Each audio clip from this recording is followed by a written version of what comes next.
soit une balance, une capsule en porcelaine, une spatule et du soufre en poudre.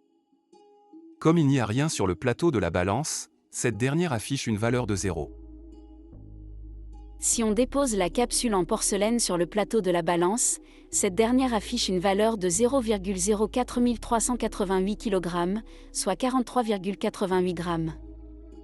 Le bouton « TAR » sur une balance dans un laboratoire de chimie sert à mettre la balance à 0, en tenant compte du poids du récipient utilisé pour contenir les substances à peser.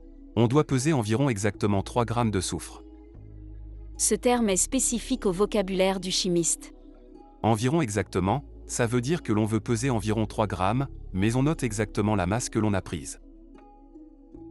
Ici, il a été pris exactement 3,03 g de soufre. Le soufre a plusieurs nombres d'oxydation.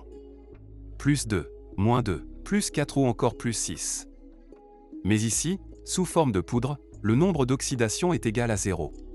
D'ailleurs, on va le mettre tout de suite sous chapelle, car le soufre 0 a une odeur qui peut être désagréable. La première réaction qui va être réalisée est une réaction d'oxydoréduction, qui est la seule réaction chimique au cours de laquelle deux éléments voient leur nombre d'oxydation varier au cours de la réaction. Ici, nous avons au départ du soufre, dont le nombre d'oxydation est 0. Il réagit avec les molécules de dioxygène de l'air, grâce à une combustion.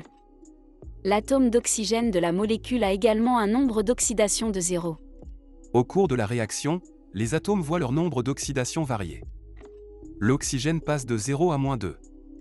Tandis que les atomes de soufre ont leur nombre d'oxydation qui passe de 0 à plus 2. Ou alors passer de 0 à plus 4 ou encore passer de 0 à plus 6. En effet, ils se forment grâce à ces réactions de combustion, 3 différents oxydes de non-métaux. Le monoxyde de soufre, le dioxyde de soufre et le trioxyde de soufre. Ce sont tous des gaz. En résumé, nous avions au départ un corps simple, un non-métal.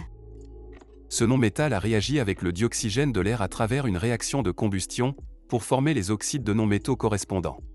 Puis maintenant, nous allons faire réagir ces oxydes de non-métaux avec de l'eau à travers une réaction d'addition pour obtenir des acides.